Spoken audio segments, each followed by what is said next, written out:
Generally 3 तरीके के problems आपको टेस्ट सीरीज में देखने को मिलते हैं। तो यदि आपको ऐसा क्वेश्चन मिल रहा है जो जिससे रिलेटेड आपने कॉन्सेप्ट ही नहीं पढ़ा है, तो सबसे पहले तो आप उसको क्या कर लीजिए, पढ़ लीजिए यदि आपके पास टाइम है तो। ओके, टाइम नहीं है तो आप स्किप कर सकते हैं।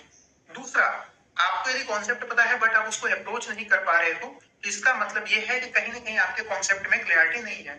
जिस लेवल की क्लैरिटी होनी चाहिए उस लेवल की क्लैरिटी आपके एग्जाम में आपके कॉन्सेप्ट में नहीं है। तो आप अपने कॉन्सेप्ट को रिवाइज करो, आप अपनी चीजों को 2 बार 3 बार देखो अच्छे तरीके से, ठीक। फिर आपको आइडिया लगेगा कि कैसे अप्रोच करना है। तो इसमें क्या करोगे, आप अपने आप कॉन्सेप्ट जो आपके पास है, जो भी टॉपिक है, उसको आप क्या करो, रिवाइज करो और उससे रिलेटेड कुछ और क्वेश्चंस को लगाओ जिससे आपको अप्रोच के बारे में आइडिया लगेगा।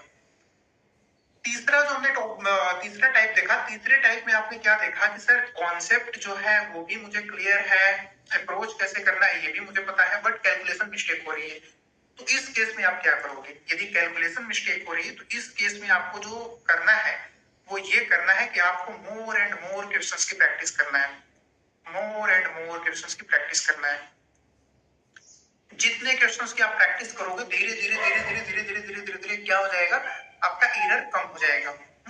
इसीलिए बोला जाता है कि क्वेश्चंस की प्रैक्टिस करनी चाहिए।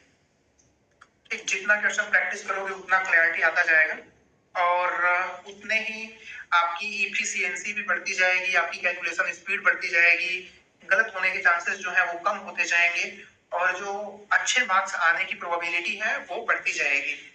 ओके,